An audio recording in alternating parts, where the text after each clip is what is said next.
She definitely groomed that young man. What other circumstances you think that D'Angelo that we first became aware of, would have with an old big old like that? Under what circumstances? It was about money, power, and putting him in position. D'Angelo, man, rest in peace. Yeah, rest in peace to him and to his aunt slash grandmama slash baby mama, Angie Stone. Why you say that? Angie Stone was the best example of a cougar in the entertainment industry you're gonna get. You know what I mean? Angie Stone was a groomer, man. You know what a groomer is? Yeah, that's when you wait. It's like how Tiger did Kylie. He waited till she was 18. Yeah, that type of shit. That's what she did with D'Angelo. Angie Stone was 40 years old. D'Angelo was homeless, didn't have shit going, but he had a voice. Grew up in the church. She found him. And she found him? Yeah. Oh. A lot of people didn't know that's his baby mama. That's her baby dad. Right. Yeah, she had kids about another relationship before she got with him, but she groomed him. You hear me? If in the day we living in right now, if the roles were reversed, and if he was 40 and she was 19 when they got together, what would you be calling her? You'd be calling him a pervert, R. Kelly ass, Diddy type nigga. Angie Stone was definitely a groomer. She definitely groomed that young man. What other circumstances you think that D'Angelo that we first became aware of, would have fucked with an old big old bitch like that? Under what circumstances? It was about money, power, and putting him in position.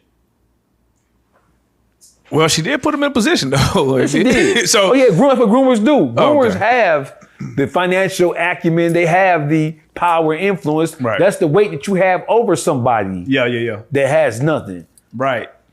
How much of that do you feel like is going on in the industry right now? In history or in the industry? In the industry. Shit, that's what it is.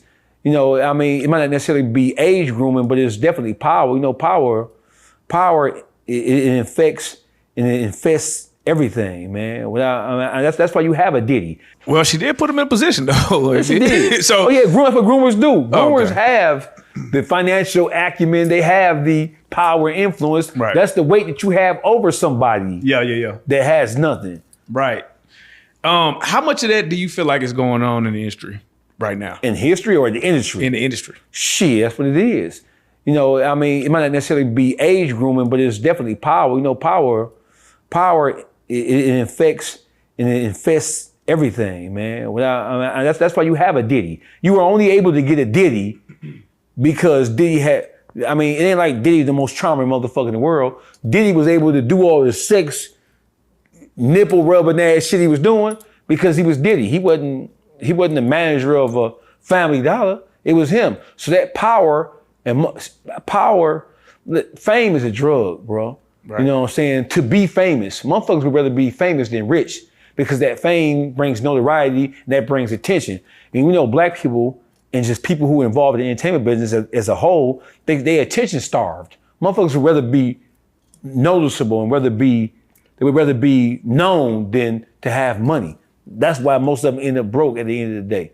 Diddy wouldn't have been able to do what he did had he been a regular motherfucker. That power is what led him to that bullshit. You hear me? Do you feel like the sentencing for Diddy was just? I watched the video on Instagram and the guy was breaking it down. It's a white guy, white attorney, and he was saying the man law, you know, the way that they used it against him wasn't even the way they intended the law. Yeah, and then that he got sentenced on something that he was acquitted of. So basically, the judge actually said, I can't unhear what you did. And still put those charges on him that he was acquitted of, which isn't something that you could do. So how were they able to do that in that circumstance? Do you think it was just all put because of the public?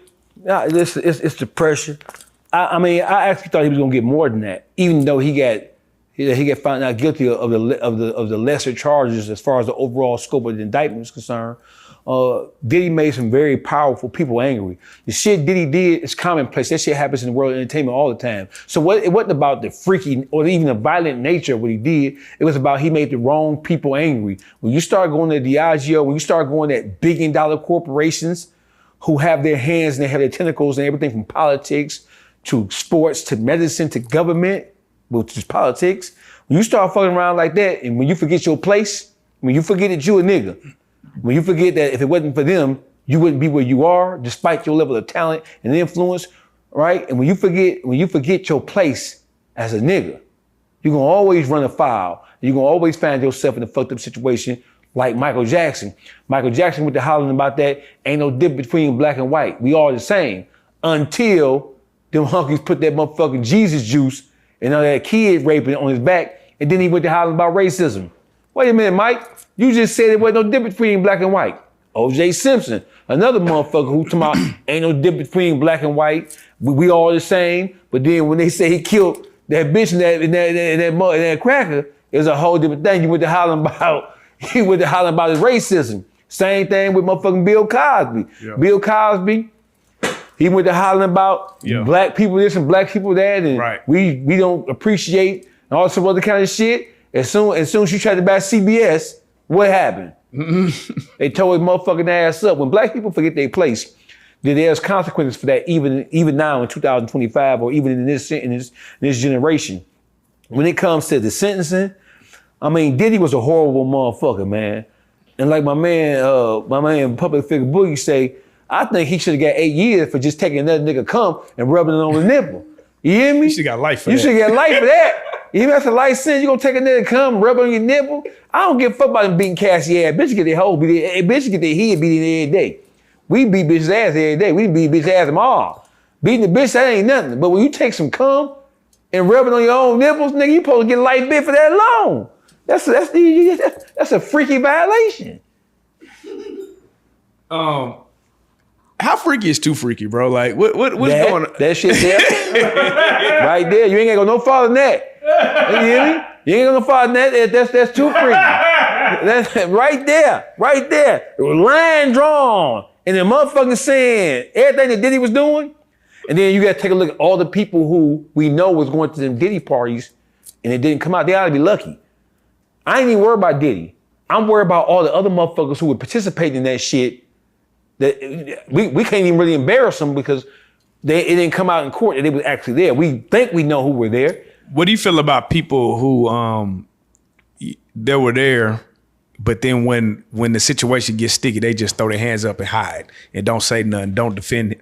You know what I mean? Like that's at the end of the day, bro. I don't even know. I mean, so the nature of the crimes that he was accused of, the nature of the behavior that it was said that he was participating in, I never expected motherfuckers to come out to defend him, because to come out and defend him in the face of all the evidence that was coming out against him, to defend him, you basically saying that you agreed with or you were a participant in the shit that he did. You can't defend that shit. You know what I'm saying? The shit he was doing, how abusive he was, how he used his power to manipulate to get his own way. You can't defend that shit. So anybody who would have came out and tried to defend him, they would have been looked at in a light where, motherfucker, because the shit, some of that shit is indefensible. Right. So to try to defend it means that, oh, bitch, you was on that same type of time he was on. Yeah. Man, let me see what else I'm pulling from this list. Do you feel like at some point, because now we're looking at a situation where you're being judged, and he was overly freaky, of course, but now your sex life is being brought into the court of law. Like, don't you feel like at some point too far is too far? Absolutely. But we know, I just said that the reason why he found himself sitting in front of a judge or a jury is because he overstepped the boundaries. The shit that Diddy did or was accused of doing, that shit commonplace in the world of entertainment now. Mm-hmm. When you look at the Will Smiths and Jada Pinkett Smiths and all the rest of those freaky ass shit they go out there in Hollywood, you hear me? All that shit is common. Ain't none of that shit shocking.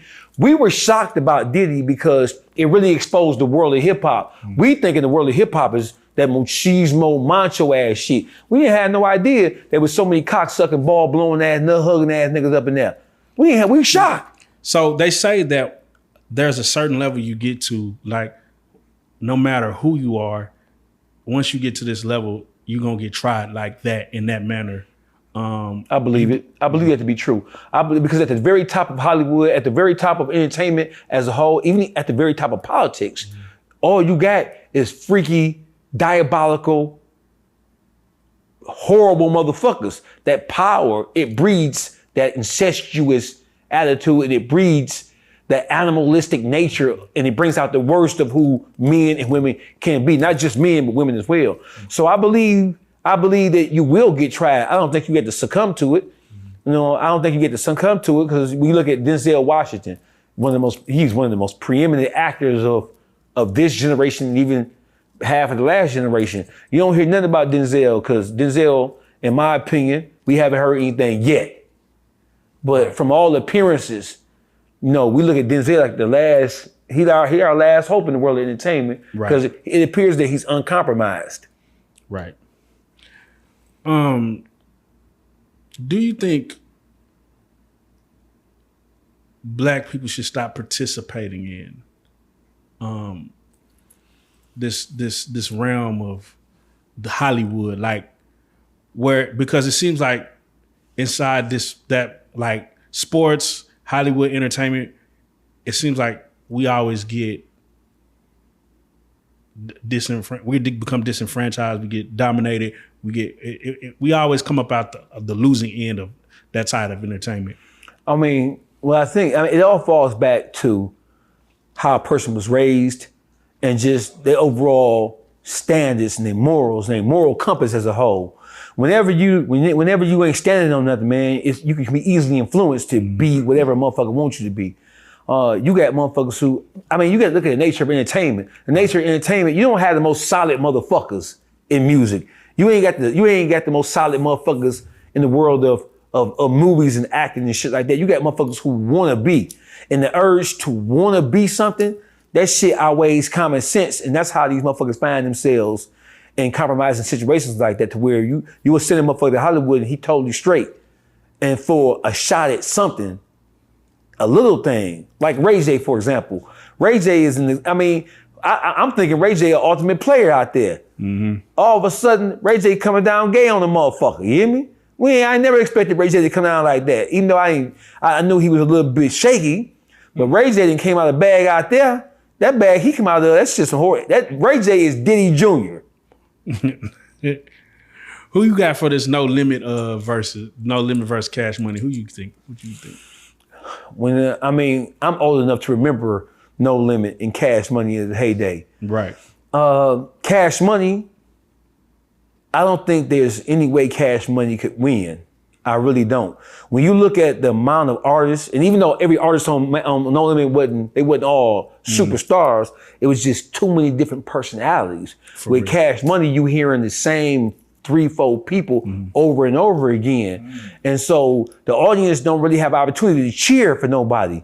When you get outside of C-Murder not being there, when you get Silk the Shocker, Master P, me, X walk out there, then you bring in the other people to come in too, it's gonna get the crowd new energy and a new boost. You feel what I'm saying? Then Snoop gotta walk out there too. Snoop, yeah. With No Limit. He don't have no choice.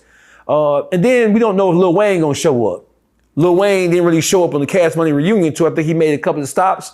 But if Lil Wayne don't show up, Cash Money don't stand a chance in the world through. Well, they don't have Mystical. I think Mystical's still incarcerated. He didn't rape one too many bit. Yeah, so they can't. I think is he locked up again?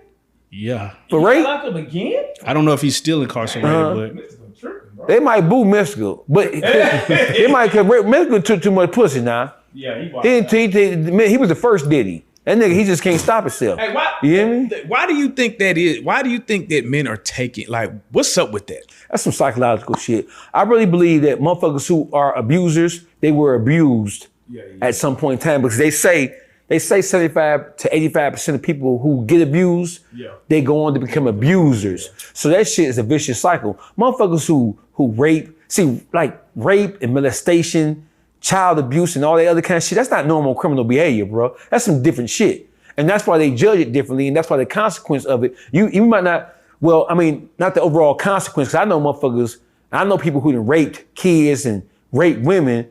I know motherfuckers who sold dope and got more time than motherfuckers, because rape and molestation, it's still like some white shit. It's still a crime that, even though black people participate in, it's still viewed as something that white people do, or priests. Right. You know what I'm saying? The Catholic priests, they really cornered the market on raping kids. That's crazy. Yeah, you think Diddy was something? All you gotta do is go study the Catholic religion, them priests. They raped everybody from Jesus. The Catholic Church would have raped Jesus. They would have raped him. They would have touched him on his ass. Bow. Yeah, they would touch Jesus' ass. You think they wouldn't? That's crazy. They would have touched that ass now. Jesus would get that ass touched. You know I ain't lying. Yeah, touch that ass. They would have touched that. You know they would touch that ass. They don't give a fuck. Them priests don't give a fuck. They think God told them to touch ass and suck a little dick. They would have tried to suck Jesus' dick. You know I ain't lying. The Catholic Church, man, come on, man. They don't even go to jail. Yeah. They don't even go to jail. They just suck dick, touch little boys. They don't even go to jail.